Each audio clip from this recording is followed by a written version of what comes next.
अस्सलाम वालेकुम नाज़रीन। Programme opinion with Ali Ghazi में भलीकार ॾिसंदड़नि सभिनीनि खे आज़ादी जो ॾींहुं मुबारक हुजे। अली साहब तव्हांखे बि आज़ादी जो ॾींहुं मुबारक हुजे। तव्हांखे मुबारक हुजे। अली साहब 73 साल गुज़री विया। वज़ीर आज़म साहब अॼु ख़िताब कंदे चयो त भई तव्हांखे हाणे बिजली सस्ती मिलंदी ऐं पाकिस्तान जेको आहे उहो क़ाइदे आज़म जे विजन जी तरफ़ रवां दवां आहे। अच्छा, इमरान खान साहब त जेको ज़ाहिर आहे इहो रिवायती हिकिड़ा स्टेटमेंट्स हुजनि था जेके असां वटि हर 14 अगस्त ते जेके बि सदर या जेके बि वज़ीर आज़म हुजनि था उहे ॾियनि था। सवाइ हिन जे इमरान खान चए थो त IPP सां इहे जेके पावर जनरेशन या प्राइवेट इदारा आहिनि जेके बिजली पैदा कंदड़ आहिनि उन्हनि सां ॿीहर शायदि नओं मुआहिदो थियो आहे ऐं बिजली हाणे सस्ती मिलंदी। अला करे ईअं थिए, ख़ुशख़बरी जेका ॿुधाई अथनि 14 अगस्त ते त अला करे उहो पूरी थिए। लेकिन 14 अगस्त ते ठीकु आहे, ख़ुशी बि थिए थी, रैलीज़ बि माण्हू कढनि था, नारेबाज़ी बि थिए थी, सभु ठीकु आहे, परफेक्टली नॉर्मल। लेकिन आउं सम्झां थो त 73 साल में हिन मौक़े ते वरी घटि में घटि हिकिड़ो दफ़ो ॿीहर जाइज़ो वठणु खपे त असां छा क्या खोया क्या पाया वारी ॻाल्हि आहे। ऐं में 71 में जेको ईस्ट पाकिस्तान वारी ॻाल्हि हीअं न पियो वधाइणु चाहियां, लेकिन जेको उनखां पोइ बि जेको कुझु आहे असांखे वरी हिकिड़ो दफ़ो जीअं हिकिड़ो चार्टर ऑफ डेमोक्रेसी थी हुई त हिकिड़ो ॿीहर हिकिड़ो दफ़ो हिकिड़ो को हिकिड़ी का डायलॉग थियणु खपे सॼे मुल्क में त आख़िर किथे मामलात जेके आहिनि उहे गड़बड़ आहिनि। असां वटि ठीकु आहे, करप्शन तमामु वॾो मसइलो आहे, असां वटि जेको आहे लॉ एंड ऑर्डर मसइलो हूंदो, असां वटि दहशतगर्दी मसइला आहिनि। हीअ त मसइला आहिनि जंहिंखे तव्हां वक़्तनि वक़्तनि सां असीं मुंहुं ॾींदा पिया अचूं। लेकिन ॿिया खोड़ सारा मामला आहिनि, जीअं मिसाल सूबनि जे विच में मामलात कीअं आहिनि, सूबे ऐं वफ़ाक़ जे विच में मामलात कीअं आहिनि। हिन खां सां गॾोगॾु इहो ॾिसणु खपे त हीअ जेको असीं हिकिड़े वक़्त में अची मतिलबु कंहिं वटि इहा अथॉरिटी हुजणु खपे त कंहिंखे चए त हीअ मुहबल वतन आहे या मुहबल वतन न आहे। इहा अथॉरिटी या इहो हक़ कंहिंखे कीअं ॾेई सघिजे थो ऐं छो ॾियणु खपे। ऐं आख़िर को त क्राइटेरिया ठाहिजे त मुहबल वतनी जो सर्टिफिकेट कंहिंखे केरु जारी करे।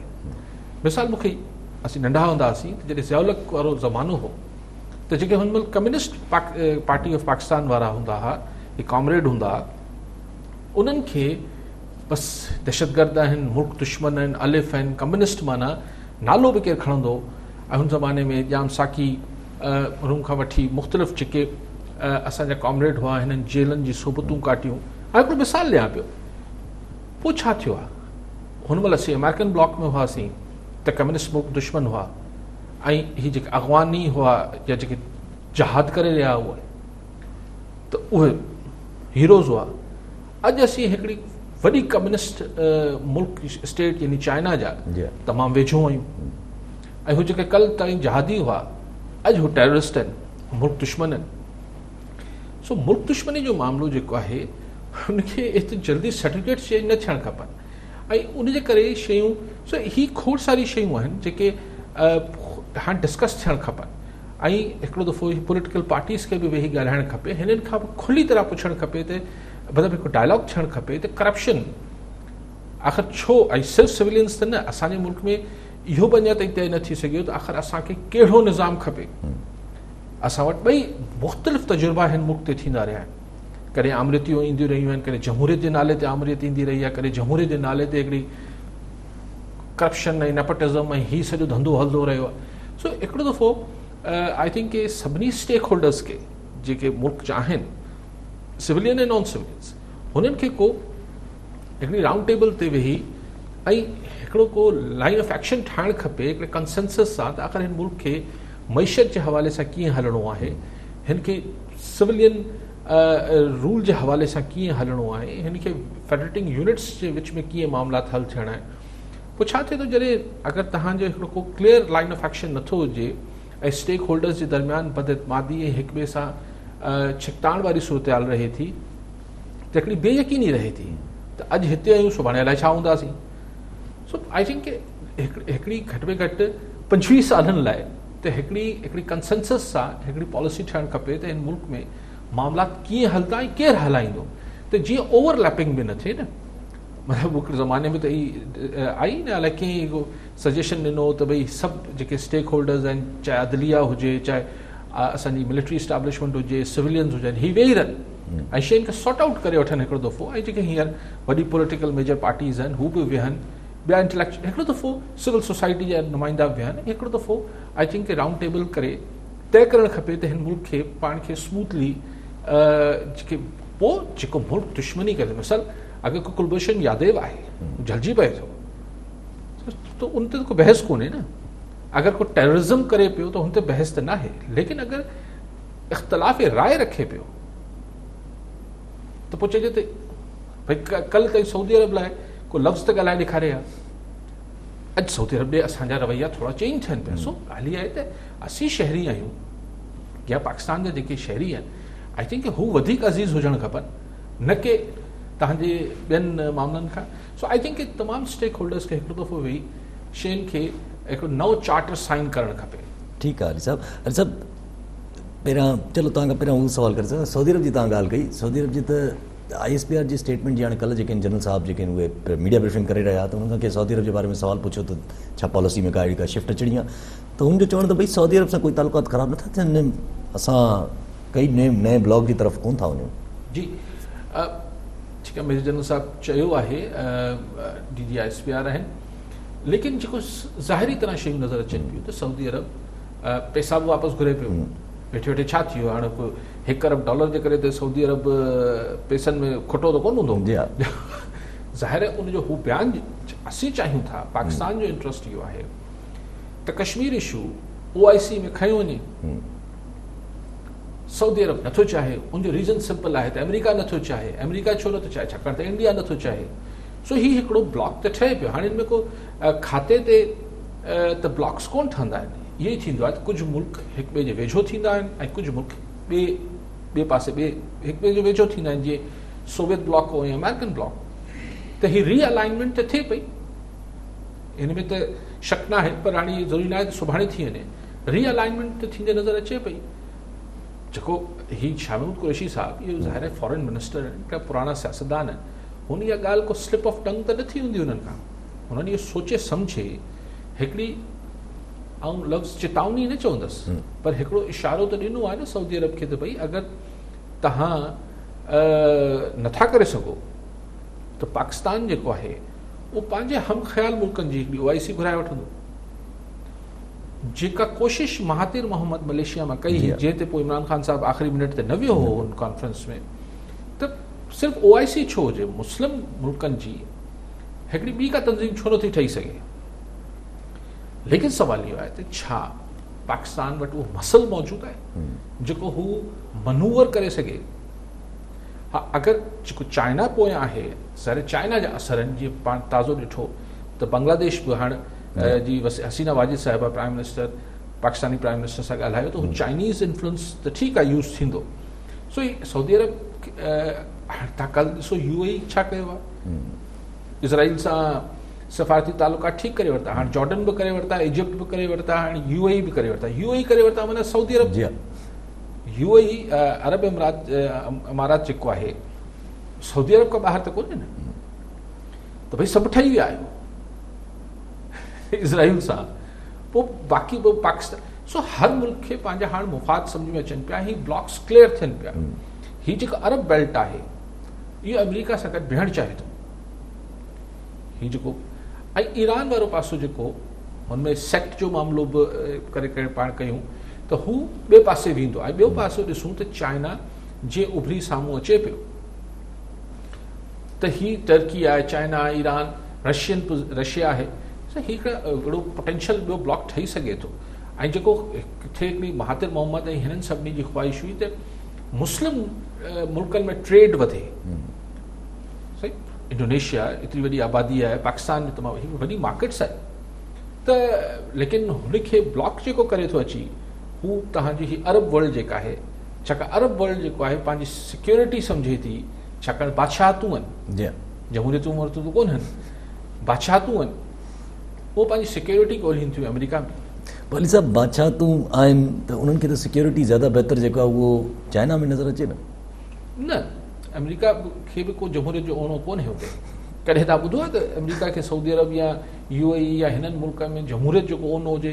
इजिप्ट में हिकिड़ो आमिर वेठो आहे, सौ सिधो जनरल सिसी, असांजा मुफ़ादात हुजनि था। ठीकु आहे अली साहब जेका हाणे थोरी देरि पहिरियां प्रेसिडेंट अली साहब पाकिस्तान जा प्रेसिडेंट सदर अली साहब उन्हनि जो बि इहो त मईशत अगरि बहितर हो जाए त पाकिस्तान पूरे मुस्लिम उम्मा पे एक दिन मतलब वो उसको लीड कर सकता है। क़यादत ज़ुल्फ़िकार अली भुट्टो शहीद खे बि त इहो ई हो न मामलो जेको हू इस्लामिक बॉम्ब ऐं मुस्लिम ब्लॉक ऐं हीअ सभु शयूं जेके हुयूं, पोइ भुट्टे शहीद हुनजी मतिलबु हुनखे उन ई पादाश में जेको कुझु थियो हुन सां उहो अमेरिका करायो। ॻाल्हि इहा आहे त तव्हां माशी तौर ते अगरि बीह रहो, जीअं सदर अलवी साहिबु चए पियो त तव्हां घणो कुझु करे सघो था, पर इहो त नंढिड़ो मसइलो आहे त मईशत सुधरे कीअं। छा दुनिया खे तव्हां एलिनेट करे ऐं विदाउट को ऑप्शन्स ॿिया मुतबादल ॻोल्हण खां सवाइ तव्हां हीअ जेका वेस्टर्न वर्ल्ड आहे हिन खे नाराज़ करे छा तव्हां पंहिंजी मईशत सुधारे सघो था, हिकिड़ो अलॻि सुवाल आहे। ठीकु आहे अली साहब शहबाज़ शरीफ़ जो बि इहो ई चवणु त जेसिताईं मईशत सुधरे नथी तेसिताईं मुल्क जेको आहे उहो तरक़ी कोन कंदो। हुननि जो चवणु त IMF जो एॾो दबाव आहे मुल्क जे मथां जो हिन चकर पघारूं बि तव्हां न वधाए सघिया आहियो, ऐं हुनजो इहो बि चवणु त मुल्क माना हिकु त इंतकामी इन अकाउंटेबिलिटी जे इंतकामी कार्रवाइनि ते हले थो पियो, 2.5 सालनि ते असांजे मथां को केस दाख़िल न थियो आहे, ऐं अगरि अच्छा फ़ैसिलो न आयो आहे, ऐं हुनजो चयो त अगरि अच्छा मक़ाम हासिल करना है त जेको आहे झूठा दही की सियासत ख़तमु करणी पवंदी। ठीकु आहे, शहबाज़ शरीफ़ साहिबु इहो ई चवणु चाहे पियो मईशत सभु चवनि था, लेकिन जेसिताईं मुल्क में सियासी इस्तेहकाम न आहे, जेसिताईं करप्शन जो ख़ात्मो नथो अचे, जेसिताईं तव्हांजी फॉरेन पॉलिसी राइट डायरेक्शन में न आहे, तेसिताईं मईशत कीअं सुधरंदी। हीअ त हिकिड़ो बुनियादी जुज़ आहिनि न। तव्हां वटि सुठा फाइनेंशियल मैनेजर्स नथा हुजनि, तव्हां वटि फॉरेन पॉलिसी तव्हां जेका बि असांजी हली आहे हिन महिल ताईं, त पोइ आख़िर ट्रेड मईशत कीअं सुधरी वेंदी इहो त केरु ॿुधाए न। त मईशत सभु चवनि था सुधरी वञे, उहो ॿुधाइनि कोन था, त हुन लाइ फॉरेन पॉलिसी खे रिविज़िट करण जी ज़रूरत आहे, जेका थिए पई। हाणे त ॿ हालत ते मजबूरी थिए पई, छाकाणि त हाणे पाकिस्तान वटि को वाट न आहे, उहो पंहिंजी फॉरेन पॉलिसी चेंज करे पियो। भले केरु छा बि चए त न असां सभिनी सां साॻिया आहियूं, न फॉरेन पॉलिसी पाकिस्तान जी चेंज थिए पई। माशी पॉलिसीज़ बि तव्हां IMF ऐं FATF खां ॿाहिरि नथा वञी सघो। तव्हां लाइकवाइज़ तव्हांखे जेका इंटरनल गवर्नेंस चङी करणी आहे, जिथे माण्हू गटरनि में हिते मरंदा हुजनि, जिथे वापारियुनि खां अॼु वरी भताखोरी शुरू थी वञे। अॼु कराची में थियो न कि वापारी खे गोली हईं, कराची में थियो, सखर में थियो, किथे थियो?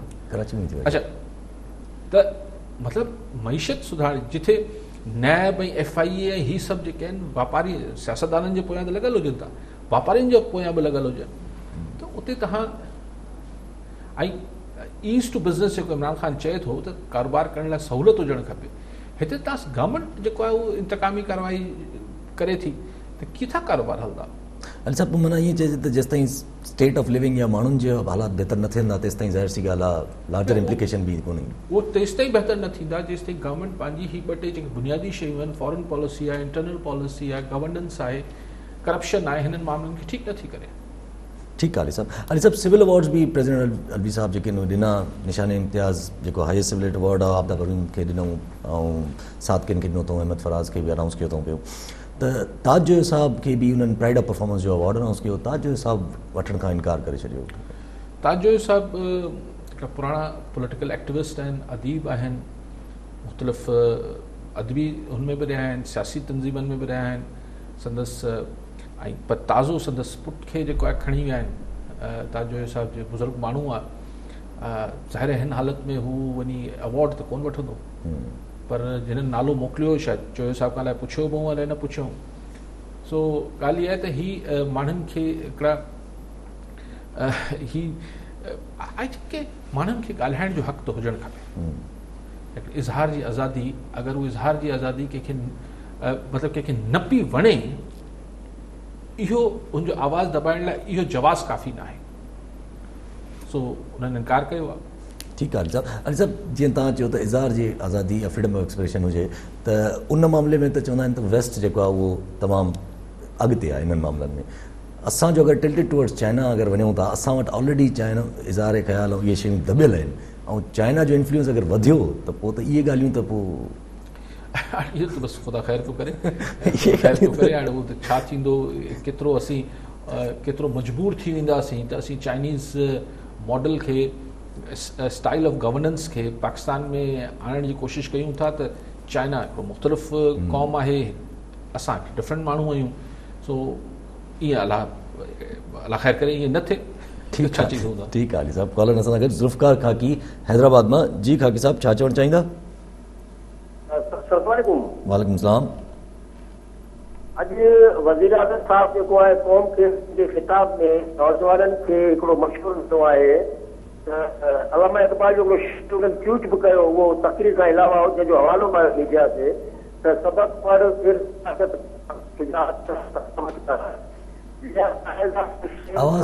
खाकी साहब आवाज़ कटिजे पियो, कटिजे पियो आवाज़। तव्हां ॿीहर थोरो ॿीहर चइजो जेको चयो। जी जी अचे थो, अचे थो। मूं अर्ज़ु कयो त अॼु हिकिड़ो ट्वीट कयो आहे वज़ीर आज़म साहिबु क़ौम जे नौजवान जे नाले ते, जंहिंमें अलामा इक़बाल जो उन्हनि हिकिड़ो शेर पढ़ियो आहे त सबक पढ़ फिर सदाकत का, शुजाअत का, अमानत का, लिया जाएगा तुझसे काम कौमों की इमामत का। सो ही जेको आज़ादी जो ॾियारो आहे उन ते साईं वज़ीर आज़म साहब वरी नौजवान खे चयो आहे त पढ़ो लिखो। हुन खां पहिरीं चयो त बाबा नौकिरी वोकिरी कोन्हे, गाॾा हलायो। त मुंहिंजो सवाल ही आहे त वज़ीर आज़म साहब आख़िर नौजवाननि खां चाहिनि छा था? ठीकु आहे खाकी साहब। हिन महिल ताईं त चाहिनि था सभु टाइगर फोर्स में शामिल थी वञनि, ख़बर न आहे छा था चाहिनि माण्हुनि खां, ऐं सिर्फ़ु नौजवाननि खां माण्हुनि खां बि छा था चाहिनि। ख़ुशख़बरियूं ॿुधाइनि था त असांजी जेका आहे उहो एक्सपोर्ट्स आहिनि वधी वियूं आहिनि। चवनि था त बिजली सस्ती थी वेंदी। हाणे मुश्किल दौर 2 साल जो गुज़री वियो आहे बक़ौल इमरान ख़ान साहब। भला थिए त पोइ असीं बि ॻाल्हायूं। फ़िलहाल त इन्हनि आसरनि ते हलूं पिया। हिन खां अॻु वारा बि इहो आसरो ॾींदा त असां मुल्क तमामु मुश्किल हालतुनि में असांखे मिलियो, असां हुनखे बचाए वरितो आहे। इहो हर को अची चए थो। हीअ बि चवनि था मुश्किल ॾींहं गुज़री विया आहिनि। सही मुश्किल ॾींहं त प्राइम मिनिस्टर साहब खे गुज़ारिश कजे त मुश्किल ॾींहं त हलनि था पिया। मुश्किल ॾींहं त तॾहिं माण्हू खे महसूसु थींदो ख़तमु थी विया आहिनि, तव्हांजे अंगनि अखरनि सां कोन्ह थी वेंदा। जंहिं ॾींहुं हुनजे घर में लाइट ॿरंदी, 3 वक़्तनि जी 3 वेलनि जी मानी हुनजे बचनि खे हुनखे मिलंदी, हुनखे रोज़गार हूंदो, हुनखे तहफ़ुज़ हूंदो, त हू सम्झंदो त को तब्दीली आई आहे। बाक़ी हाणे बाक़ी तब्दीली त मिड़ी ॻाल्हियूं आहिनि। खंड महांगी, अटो महांगो, महांगाई कंट्रोल में नथी अचे। ख़ैर उहो त हाणे प्रोविंशियल सब्जेक्ट आहे। खंड खे कंट्रोल, अघनि खे कंट्रोल करणु वफ़ाक़ी हुकूमत जो कमु न आहे। ओवरऑल हिकिड़ी सो बहरहाल नौजवाननि खे छा था चाहिनि सही, मुंहिंजे ख़्याल अलाए छा था चाहिनि, मूंखे पाण सम्झ में आयो त खाकी साहब तव्हांखे ॿुधाईंदुसि। ठीकु आहे, ठीकु आहे अली साहब। अली साहब मुर्तज़ा साहब थोरी देरि पहिरियां आज़ादी जे बारे में ॻाल्हाइनि पिया त उन्हनि खां कंहिं सवाल कयो गवर्नर राज जे बारे में, त चई गवर्नर राज जी बातें होती रहती हैं, पोइ पहिरियां बि थियूं आहिनि। उन्हनि चयो त वफ़ाक़ कराची में तनक़ीद त करे थो पर कमु नथो करे। न, वफ़ाक़ कराची में अगरि कमु कंदो, मुर्तज़ा वहाब साहब अगरि इहा ॻाल्हि कई आहे तमामु अजीब ग़रीब कई अथसि, पोइ त वरी शुरू थी वेंदो न त कराची खे टेक ओवर था कनि। ऐं छो था अहिड़ा सलाहूं ॾे सिंध गवर्नमेंट जा ज़िम्मेवार, छो वफ़ाक़ी चाहिनि था त वफ़ाक़ी हुकूमत अची कमु करे कराची में? कमु तव्हां पाण करे वठो न। जॾहिं नाला अगरि तव्हां पाण साफ़ करे वठो हा त NDA में कंहिं सुप्रीम कोर्ट खे न चवणो पए हा। ऐं पोइ वरी तव्हां ई सिंध सरकार वरी ॿिए ॾींहुं वञी मिथ करे थी सुप्रीम कोर्ट खे, न न असांखे महिरबानी करणु ॾियो। सो छो था चओ त वफ़ाक़ी हुकूमत हिते अची कमु करे? तव्हां पाण कयो न। कहिड़ा कम आहिनि कराची जा जेके तव्हां सिंध सरकार नथी करे सघे? अगरि तनक़ीद करे थी त कुझु त सो ॻाल्हि इहा आहे त वफ़ाक़ी हुकूमत ज़ाहिर हिकिड़ी ॿी पार्टी जी आहे, तव्हां ते तनक़ीद करे थी, पर तव्हां अहिड़ो मौक़ो ई न ॾियो। पाण मूं सम्झो पियो त हिन खे FP बंदि खे 3 घारा लॻाइनि, अॼु ख़बर पई 8 घारा लॻाइनि ऐं हुनखे हाणे मज़बूत पिया कनि। उते माण्हुनि लाइ खाइण लाइ कुझु कोन्हे। इहो आर्ग्यूमेंट त अॻु में बि हिते रोड रस्ता न हुआ, साईं अॻु में न हुआ त माण्हू बि हिरियल हुआ त न आहिनि रस्ता। हाणे जॾहिं हिकिड़ो दफ़ो ठही हुननि खे मिलिया आहिनि ऐं हाणे लुड़ी विया आहिनि, त भला को रेस्क्यू त प्रॉपर थिए न। जोही जा माण्हू, काछे जा माण्हू आख़िर किथे वञनि? उहो त मूंखे कल्ह जेको ख़ातून जी जेका माउ हुई, मूंखे त उहो नथो विसरे त आउं पंहिंजे बचनि खे पाणी पीआरे सुम्हारे छॾियां थी। त क्वेश्चन इज़ की ही वफ़ाक़ी हुकूमत छा हू FP बंदि बि काछे में बि अची वफ़ाक़ी हुकूमत वेहे छा? आई थिंक सिंध सरकार जा कम आहिनि, सिंध सरकार खे करणु खपनि। ठीकु आहे अली साहब। कॉलर असां सां गॾु मुश्ताक सिद्दीकी कोटड़ी मां। जी सिद्दीकी साहब छा चवणु चाहींदा? साईं जो ॾींहुं अगरि 1947 जो ॾींहुं आहे, कायदे आज़म साहिब पंहिंजे गवर्नर हाउस खां पोलो ग्राउंड ते तक़रीर करण लाइ अचे पियो। ॿिन्ही पासे अवाम बीठो आहे, हज़ारे माण्हू गॾु हुते क़ाइद आज़म चए थो त अॼु तव्हां आज़ादु आहियो, हीउ मुल्क तव्हांजो आहे, हिन मुल्क खे तव्हांखे बचाइणो आहे, तव्हां सभु हिकु आहियो ऐं अलाह अव्हांजो हाफ़िज़ आहे।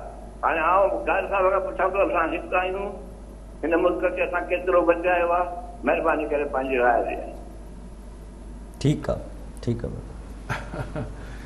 साईं हाणे पोइ असां जेको कयो आहे पंहिंजे मुल्क सां, ऐं त ख़ैर सिद्दीकी साहिबु शायदि उहे ई बुज़ुर्ग आहिनि चवंदा आहिनि त हिननि जी उमिरि पाकिस्तान खां मथे आहे।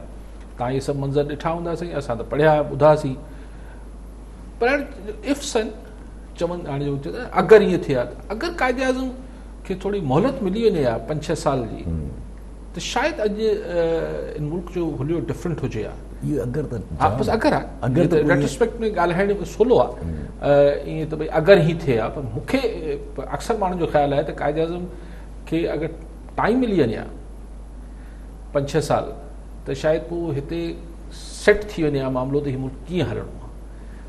अनफॉर्चुनेटली उहो न थियो। अगरि त पोली साहिबु उहो अगरि त जाम आहिनि असां वटि, त जीअं पंहिंजा प्राइम मिनिस्टर असांजा कोन हलिया स्टार्टिंग में, इलेक्शन्स न प्रॉपर न थिया, प्रेसिडेंट सभु इन करे त को स्टालवर्ट पर्सनैलिटी न बची न, यानी हू क़ाइद आज़म हलिया विया, उनखां पोइ लियाकत अली ख़ान जहिड़ो तहिड़ो, पर भई इमिग्रेंट हो। लियाकत अली ख़ान साहिबु ॿाहिरां आयल हो, हिते जी लोकल पॉलिटिक्स ऐं मामलात खे कोन पियो सम्झी सघे, पोइ हुनजी खे शहीद करे छॾियूं। पोइ जेको थियो हाणे सभिनी खे ख़बर आहे छा हलियो, कीअं मुल्क हलियो। एतिरा साल हिकिड़ो माण्हू गवर्नर जनरल ग़ुलाम मोहम्मद रहियो जेको ॻाल्हाए बि न सघंदो हो, जेको नर्स हुनजी ॿुधाईंदी त हाणे ईअं त हीउ मुल्क हलियो, शाबस। सो चवण जो मक़सदु आहे उहो त हाणे ख़ैर गुज़री वई ज़िंदगी, हाणे भला बहितर करे वठिजे, ईंदड़ नस्लनि लाइ बहितर करे वठिजे। उन लाइ ज़रूरी आहे त स्टेक होल्डर्स फ़राख़ दिली सां, ओपन माइंड सां, वॾी दिलि सां हिक ॿिए सां ॻाल्हाइनि ऐं शयुनि खे सॉर्ट आउट कनि। ठीकु आहे अली साहिबु CM सिंध जेके आहिनि उहे थोरी देरि पहिरियां उन्हनि जो बि जीअं माना इज़हार ख़्यालु पंहिंजो आज़ादी ते कनि पिया त उन्हनि जो इहो बि चवणु त 2009 में जेका बारिश आई हुई उहा 4 कलाकनि 4 ॾींहंनि लाइ बीठी हुई शारा फैसल ते, हींअर जेका बारिश आई उहा 4 कलाकनि लाइ बीठी, उन असां सुप्रीम कोर्ट खे शायदि सही तरह सम्झाए न सघिया आहियूं पंहिंजी कारकर्दगी। हा ज़ाहिर CM साहिबु सुप्रीम कोर्ट लाइ इहो ई चवंदो त असीं सम्झाए न सघिया आहियूं, लेकिन 2009 में बि त पीपल्स पार्टी जी हुकूमत हुई साईं। अगरि 4 ॾींहं बीठल हो उन ज़माने में पाणी बि त सो चवनि पिया बतदरीज असां 12 सालनि में 4 ॾींहंनि खां 4 कलाक करे छॾियो आहे। लेकिन हींअर हिन ई महीने ॾेढ पहिरीं जेके आहिनि माण्हू ॿुॾा पिए, उहो बि कराची जो शारा फैसल जो त सिर्फ़ु मुक़ाबिलो कोन पियो थिए, कराची जा माण्हू ॿुॾी विया, गाॾियूं जेके आहिनि उहे तरनि पियूं। त इहो चवणु त 2009 में शारा फैसल ते पाणी बीठो अॼु नथो बीहे, सिर्फ़ु कराची सिर्फ़ु शारा फैसल त कोन्हे। ठीकु आहे अली साहिबु, कॉल असां सां गॾु सैयद जमील शाह हैदराबाद मां। जी शाह साहिबु छा चवणु चाहींदा? साईं अस्सलाम वालेकुम। वालेकुम सलाम। अॼु ख़ुशी बि थिए त सिंधी चैनलुनि ते 14 अगस्त जे सिलसिले में प्रोग्राम थियनि पिया। जी ऐं जेको आहे सो मूंखे हिकिड़ी हैरत थींदी आहे त सिंधी चैनल ते असां क़ाइद आज़म खे सिंधी छो नथा सॾियूं ऐं चऊं, जेको पाकिस्तान जो पानी चऊं था, जंहिं पाकिस्तान लाइ असांखे ठाहे ॾिनो, पर असां हुनखे सिंधी नथा चऊं। असांजो सिंधी मीडिया कॾहिं हुनखे सिंधी चवण लाइ तयारु कोन्हे। बसि काई साहब मां इहो ई पुछणो सवाल त ॿिया मां हींअर आयुसि नमाज़ पढ़ी अचानक तव्हांजे दुकान में नंबर मिलियो, ॾाढी ख़ुशी थी ऐं अहिड़ा सुठा चेहरा ॾिठासीं। महिरबानी। शाह साहिबु क़ाइद आज़म खे सिंधी चवणु या न चवण सां फ़र्क़ु कहिड़ो पइजी वेंदो? अगरि इहो ॿिए भेरे तव्हां कॉल कयो त मूंखे सम्झाइजो। हा झिरक में पैदा थिया, ज़ोरी उन कराची बि पैदा करायूं त चलो कराची बि सिंधी, लेकिन अगरि पोइ सॼी ज़िंदगी त वञी बॉम्बे में रहिया, पोइ बॉम्बे खां हू ॿाहिरि पढ़णु हलिया विया, हू सिंध में को सच त न रहिया, लेकिन चलो ज़ाहिर जनम त हुननि जो सिंध में आहे त इन हिसाब सां त सिंधी थिया, पर ख़ुदि कॾहिं क़ाइद आज़म बि पाण न चयो हू त हिननि शयुनि खां। सो बहरहाल सिंधी चई वठो मूंखे, ऐं सिंधी चवराइण में या न थियण में आउं त यादि हू अगरि हयात हुजनि हा त शायदि मुल्क जो अगरि 5-6 साल खेसि मिलनि हा त शायदि मुल्क जो को डायरेक्शन सेट थी वञे हा। ठीकु आहे, ठीकु आहे अली साहिबु। CM सिंध सां ॻाल्हायूं पिया त CM सिंध जो उहो चवणु त जेका ॻाल्हियूं हलनि थी पियूं कराची जे मथां पंहिंजे हिकिड़े क़िस्म जो अटैक जे हिसाब सां, त उन्हनि चयो त भई इहो इन आइन और कानून में ऐसी कोई जाइज़ शिकी नहीं अचे, अहिड़ी का ॻाल्हि ई कोन्हे आइन ऐं कानून में। ऐं चई जंहिंखे दिमाग़ में इहा हवा आहे उहा कढी वठे। ॾिसो ॻाल्हि इहा आहे त इहा ॻाल्हि त सीएम साहिबु चए न चए, इहो त सिंध जा माण्हू, मूं तव्हांखे कल्ह बि प्रोग्राम में गुज़ारिश बि कई त जॾहिं ख़ुदि पीपल्स पार्टी सिंध में ॿिटो निज़ाम लागू करण जी कोशिशि कई त सिंध जे माण्हुनि हुनखे बुरी तरह रद्द अमल शो कयो ऐं 24 कलाकनि जे अंदरि अंदरि हुन महिल जी पीपल्स पार्टी हुकूमत खे फ़ैसिलो वापसि वठिणो पियो। उहो त हो सिर्फ़ु बल्दियाती ॿ निज़ाम ॿिटो निज़ाम हो त उहो बि फॿी न सघियो। ही कराची खे धार करण जो त सिंध जा माण्हू के सूरत हिनखे माण्हुनि क़ाबिल क़बूल न थींदो, पर ही जेको वेही, लेकिन ॻाल्हि इहा आहे त पीपल्स पार्टी सिंध जे माण्हुनि सां बीठल हूंदी। मुराद अली शाह साहिब खे ॿुधो से कोशिशि कयो त अॼु बि बीह रहिजे न, ऐं सिंध जे माण्हुनि खे गॾु खणी हलिजे। ही ऐं परफॉर्मेंस अहिड़ी कजे जो कंहिं वटि इहो कूड़ो सचो जवाज़ या बहानो ठहे न।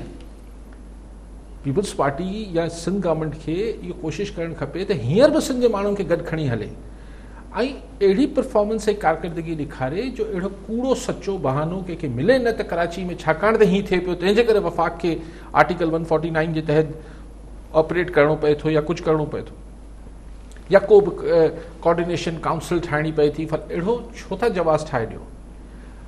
सो तव्हां वटि कॉलर आहे, ॻाल्हायां थो हिते। ठीकु आहे सभु कॉलर में असां सां गॾु हैदर कुरैशी सखर मां। जी कुरैशी साहब छा चवणु चाहींदा?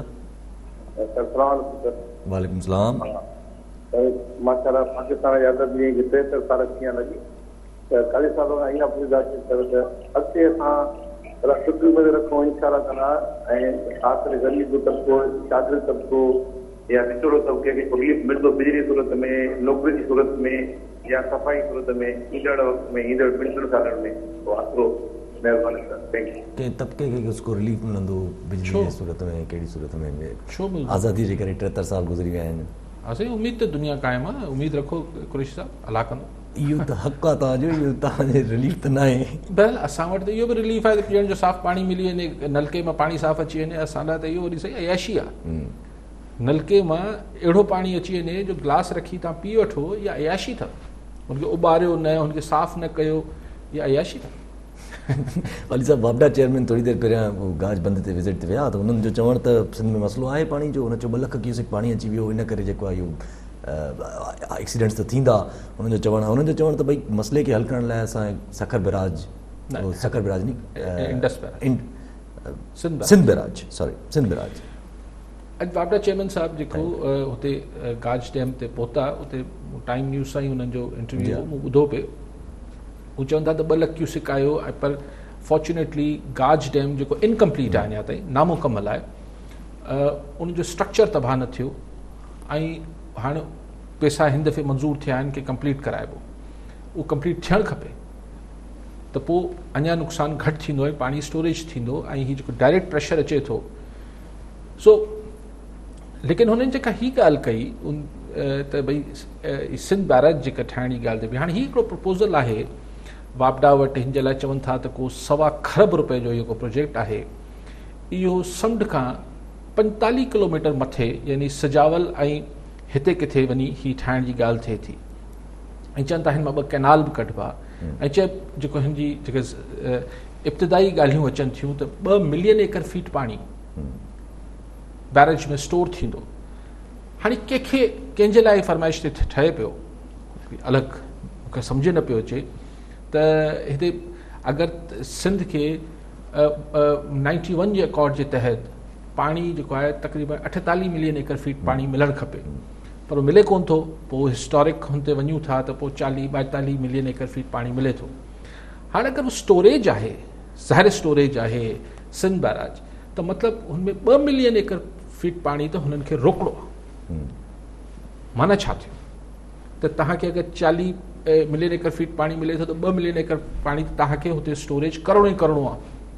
माना तव्हांजी बाक़ी जेका हीअं कंज़म्पशन आहे उहा घटिजी वेंदी। ॿियो इहो त जेको टको पैसो पाणी वञे थो समुंड में, उन में हरजींदो।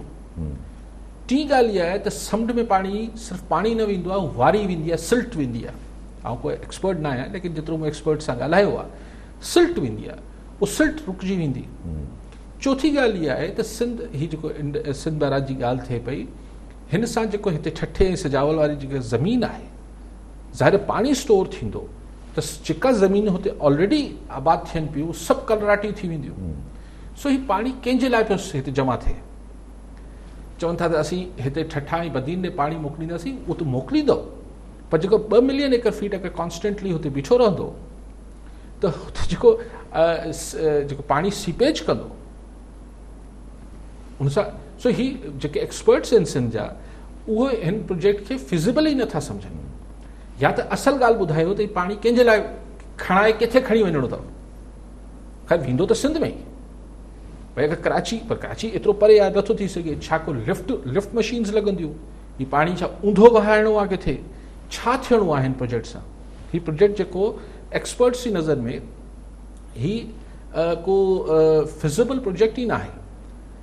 पर अगरि आहे त उहो ॿुधाइनि। हीउ जेको वापडा चेयरमैन सां ॾिसो न, इहा ई त ॻाल्हि हुजे थी त असां वटि जेके ग्राउंड ते स्टेक होल्डर्स हुजनि था, उन्हनि खे केरु ऑन बोर्ड वठण जी रिवायती कोन्हे। वापडा बसि फ़ैसिलो करे छॾियो। अरे बाबा, ख़ैर फिज़िबिलिटी अञा त ठहंदी, हीउ थींदो हू थींदो, माना जेसिताईं ठहंदो वञी $1 बिलियन जो ई प्रोजेक्ट ठही वेंदो। त बाबा लोकल एक्सपर्ट्स खां, टेक्नोक्रेट्स खां बि त फीडबैक वठो न। ऐं अगरि हिन ते केरु ॻाल्हाईंदो चवंदो न ही सिंध लाइ हीअ सुठी शइ न आहे, चवंदा ओहो क़ौमी जेको तव्हां हिकिड़े प्रोजेक्ट जे ख़िलाफ़ था ॻाल्हायो। अरे हीअ त टेक्निकल ॻाल्हि आहे न। ठीकु आहे सभु कॉलर न सां गॾु महमूद अयाज़ ॾहराज नवाब शाह जी। साहब छा चवणु चाहींदा? छा सवाल आहे जी? कल थियो थो वञे त सिंध में जेको कराची में का सहूलियत न आहे, न गटर सिस्टम आहे, न पाणी सिस्टम आहे, न पेट सहूलियत आहे। सिंध में का सहूलियत ई न आहे त पोइ अञा माण्हू सिंध में अची रहनि ऐं वॾी वॾी सिटियूं कर सिंध जा माण्हू विया न त ॿिए के सूबे में उते वञी राज ठाहे हिन जा सीटूं खनि। माना हिते माण्हू ख़ुशि थियण तरह ॿार हिते आहिनि न, त इहा ॻाल्हि वाज़े थियणु घुरिजे। हिते सहूलियत बि आहे, सिहत बि आहे, या सफ़ाई बि आहे, या तालीम बि आहे, ॿियो सभु आहिनि। तॾहिं माण्हू पंहिंजा सूबा छॾे या ॻोठ छॾे हिते अचनि था। सिंध मां जेको राज राजी मां आहे के ॿिए सूबे में सिंध सूबे जा एमपी हिते आया न सुठी सघनि। ठीकु आहे, महिरबानी। ताजिदर साहब कल्ह बि इहा ई ॻाल्हि रिवाइज़ कनि पिया त माण्हू सिंध में अचनि था, छॾो सिंध में। ॾिसो ॻाल्हि इहा आहे त अलाए ॾहराज साहब जी पंहिंजी मौक़ुफ़ आहे, हाणे हू त हिकिड़ी अलॻि बहस आहे। ऐं कहिड़े ज़माने में ईंदा हुआ, छा अॼु ओतिरो अचनि था? अॼु अगरि लाहौर में कंहिंखे रोज़गार मिली रहियो हूंदो त उहो हैदराबाद त कोन ईंदो, जेका हैदराबाद जी हालत आहे। ऐं अगरि ॾहराज साहब थोरो चकर ॾेई अचे, लाहौर खे ॾिसी अचे, त हाणे हीअ त हिकिड़ी ॻाल्हि आहे त छा ॾहराज साहब मूंखे इहो सम्झाइण या असां सभिनी खे सम्झाइण जी कोशिशि पियो करे त सिंध गुल गुलज़ार, हिते पीअण जे पाणी जो मसइलो न आहे, हिते कारी कामड़ जो मसइलो न आहे, हिते सिहत जो मसइलो न आहे, हिते तालीम जो मसइलो न आहे, हिते रोज़गार जो मसइलो न आहे, हिते महांगाई न आहे, हिते सिवरेज मसइलो न आहे, हिते लॉ एंड ऑर्डर जी सिचुएशन न आहे, कुझु न आहे। चलो ॾहराज साहब न हूंदो, तव्हांजो नुक़्ता नज़र आहे, मां हुनजो एतिराम कयां थो। मां सां अज़त एतिराम सां ॾहराज साहब सां इतफ़ाक़ नथो कयां। पर क्वेश्चन इहो आहे, हीअ सभु ॻाल्हियूं पंहिंजे हिते, सभु ॻाल्हियूं पंहिंजे हिते, पर कराची सिंध जो हिसो आहे। प्रॉब्लम जेके कराची में आहिनि, उहो कश्मीर में बि आहिनि, उहो नवाबशाह में बि आहिनि, उहो लाड़काणे में बि आहिनि, उहो सभु जेका शइ आहे उहो सॼे सिंध आहे। सो हिन में अॼु यूसुफ लगारी साहब जो एडवोकेट साहब जेके आहिनि, उनजो मूं मज़मून पंहिंजी अख़बार में पढ़ियो पिए त उन्हनि बि इहो चयो त भई हीअ किथे तव्हां कराची खे खंभण जी कोशिशि त न पिया कयो। इहो सिंध जे माण्हुनि खे न क़ाबिल क़बूल न हूंदी। बाक़ी जीअं मूं चयो भाई ॿिया सभु अगरि को फ़ैसिला अहिड़ा वफ़ाक़ी सरकार करे थी, मिसाल गवर्नर आज, ऐं सिधी ॻाल्हि कयां, मूं कल्ह चोॾहीं बि चयो, उन ते हिकिड़ी अलॻि बहस आहे त न बाबा हीअ गैर जमहूरी आहे, हीअ गैर आइनी आहे, हीअ न थियणु खपे, हीअ न थियणु खपे, न थियणु खपे, उहो बहस आहे। उन ते को जज़्बाती मामिलो कोई बि कोन्हे। पर जॾहिं तव्हां सिंध जी वहदत में अखियूं विझो था त हीउ जज़्बाती मामिलो आहे, हीउ आइनी ऐं क़ानूनी ऐं सियासी मामिलो न आहे, हिकिड़ी बिल्कुलु अलॻि शइ आहे। सो जेके बि मसाइल आहिनि उहो छा हैदराबाद में न आहिनि? हाणे अगरि PTI सरकार चए थी त असां जेको आहे उहो कराची जा मसइला हल या कंट्रोल करणु चाहियूं था, त पोइ छा सुभाणे काछे जे इलाइक़े में जेको कुझु थियो आहे, जोही वारे इलाइक़े, आर्टिकल 149 उते बि नाफ़ज़ करे वठे। पोइ अगरि किथे ॿिए हंधि थिए त उते बि आर्टिकल 149 जे तहत PTI सरकार अचे वञे। हीअ जेको कराची स्पेसिफिक थियनि था न, त उहा हिकिड़ी मशकूक ॻाल्हि थी वञे। ठीकु आहे साहब, कॉलर असां सां गॾु नबी बख्श थईम कश्मीर मां। जी थईम साहब, छा चवणु चाहींदा, छा सवाल आहे? वालेकुम सलाम।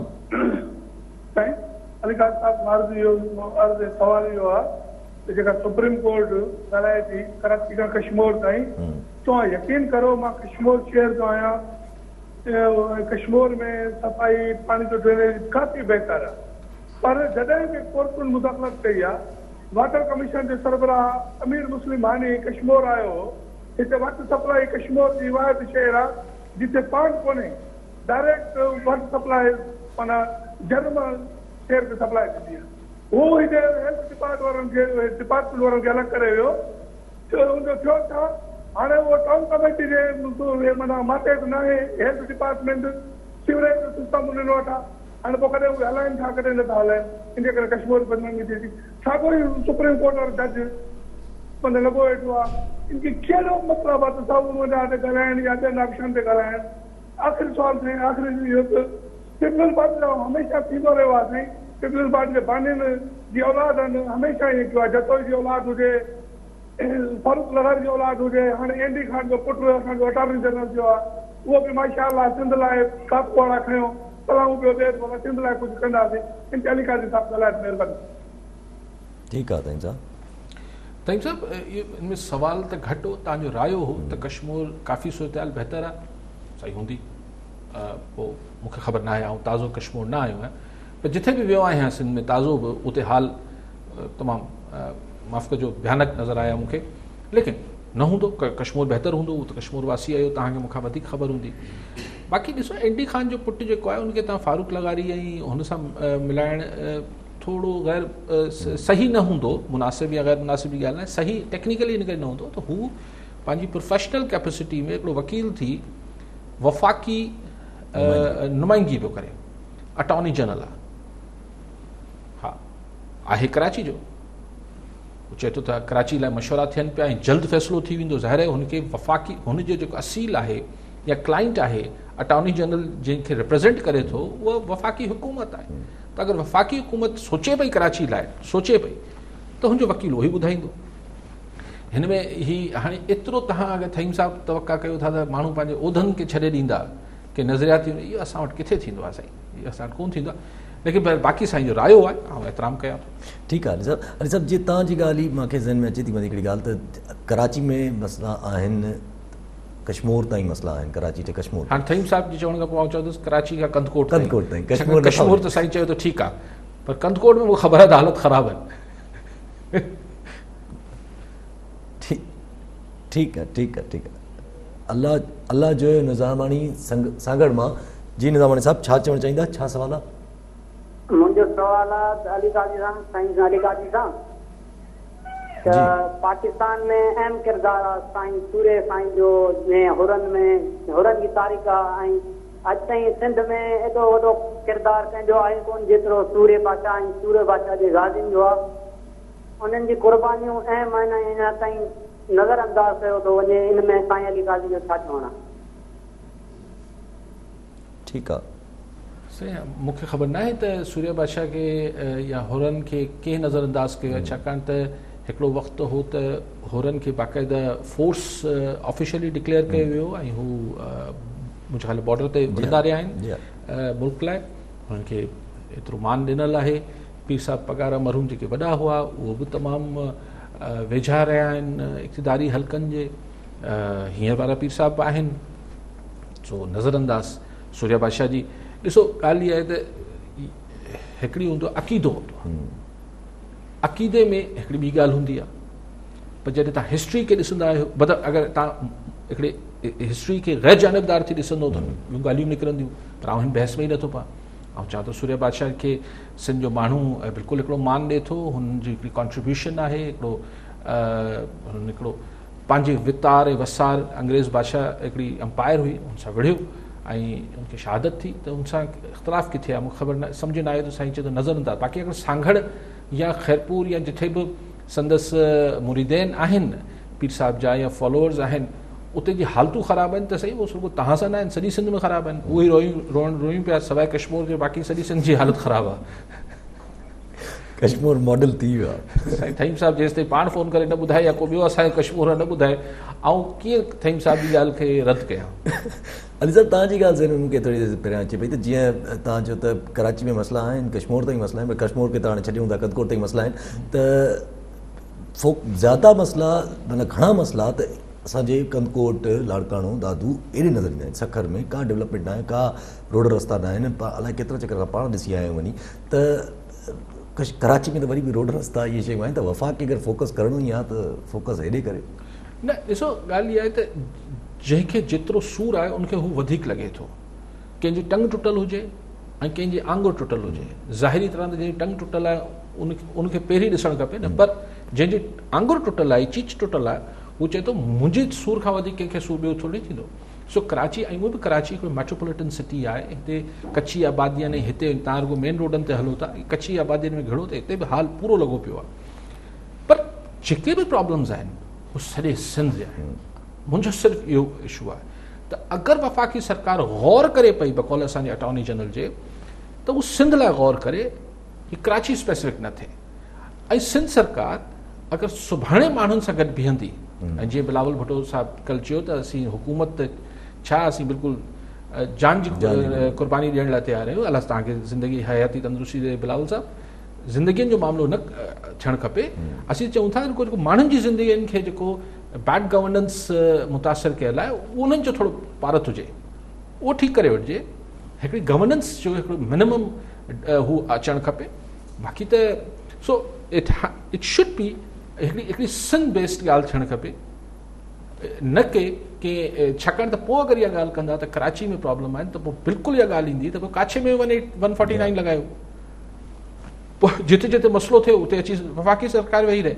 ऐं अगरि वफ़ाक़ी सरकार ईअं नथी करे त पोइ मतिलबु इहो थींदो त हुनजी नियत बि कुझु आहे। ठीकु आहे अली साहब, वॾी महिरबानी अली साहब। नाज़रीन, इहो अॼु जे प्रोग्राम मां, वरी सुभाणे मिलंदासीं। अल्लाह भाई।